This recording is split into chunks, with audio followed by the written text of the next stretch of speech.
সভাপতি সাহেব, সবারা তাড়াতাড়ি আরম্ভ করে হলাম।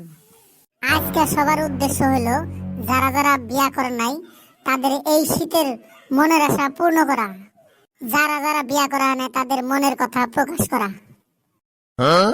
কত কত প্লান বিয়া করা আসতেছে না নুনুর কারণে, কত কত প্লান বিয়া করা আসতেছে না বেকারত্বের কারণে, আর কত কত প্লান গার্লফ্রেন্ড থাকার কারণে বিয়া করা আসতেছে না। আজকে তাদেরকে নতুন পথ দেখার জন্য সুযোগ প্রদান করা হবে। আজকে সবাই প্রথম বক্তৃতা প্রদান করবে শুকুর আলী। শুকুর আলী ভাই, তাইলে কিছু কও। হ্যালো হ্যালো, আমি নিজে শুকুর আলী এখন বক্তৃতা প্রদান করবো, তাই সবাই কান খাড়া করে শুনবেন। আমার বয়স বর্তমান 40 বছর চলতেছে, কিন্তু আমি এখনো সিঙ্গেল আছি, কারণ আমার বাপ মায়ে আমারে বিয়া করে না, আমারও বিয়া করার মন যায় না। সারাদিন যে কেমনে যায় আমি দিশাই পাই না। রাত হলে বারে মনের জ্বালা, খেতার তলে কম্বল ভিজাইতে ভিজাইতে খেতা সব গন্ধ বাড়াই গেছে।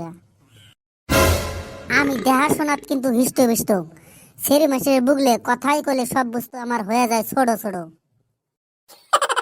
আমি একটা চ্যাংরা প্লান, আমার হাতেই কেন এমন ঘটনা ঘটে, এটার উপযুক্ত একটা সমাধান চাই।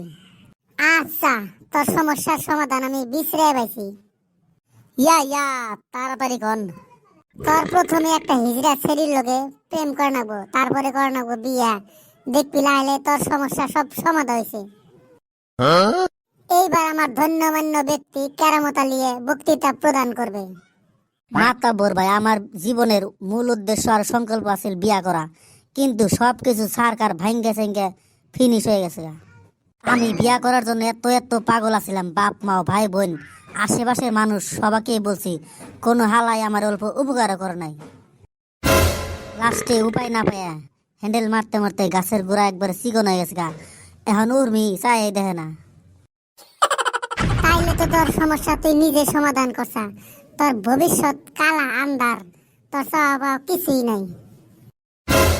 তোর সমস্যার সমাধানের একটাই উপায় আছে, টানা 3 মাস খালি পেটে 5টা করে ডিম খান লাগবো। এইবার আমাদের মাঝে বক্তৃতা প্রদান করবে কালাচান। মাতাব্বর ভাই, আমার তো বিরাট সমস্যা, আমি যেই শরীরে দেখি সেই শরীর তো আমার দিকে পাগলা হয়ে যায়, তারপরেই কাম কাজ হয়ে যায়। এখন তো আমি রাস্তাঘাটে কোনখানে যাই হারি না, সেরি মানুষ দেখলেই কাম কাজ হয়ে যায়। এই যে 2 দিন আগেও 5টা সেরি মানুষ আমার দাবড়ে ধইরে কাম কাজ করে লাইছে। এমন করে ডেইলি কাম কাজ হইলে আমার জীবন তো টানা টানা হইব, আমার তাড়াতাড়ি বাঁচান।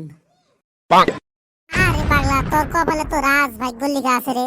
আমরা বছর পরে একদিন পাই না, আর তুই ডেইলি ডেইলি পাইতাছা। কালকে থেকে তুই জনে যাবি, আমারে হাতে করে নিয়ে যাবি, আমিও কাম কাজ করবার নিয়ে চাই। দোস্ত, আমারেও নিয়ে যাস, আমার অল্প উপকার হবো।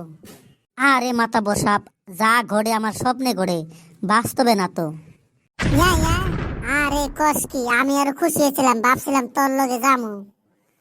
তোর সমস্যার সমাধানের একটাই উপায় আছে, তোর রাইতে খাড়াই থেকে ঘুম পাড়া নাকবো।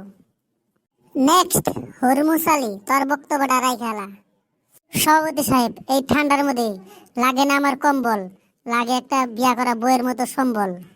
এই ঠান্ডার মধ্যে পাইতাম যদি একটা বউ, 7-8 দিন না খাই থাকতাম, খাইতাম বউয়ের মৌ।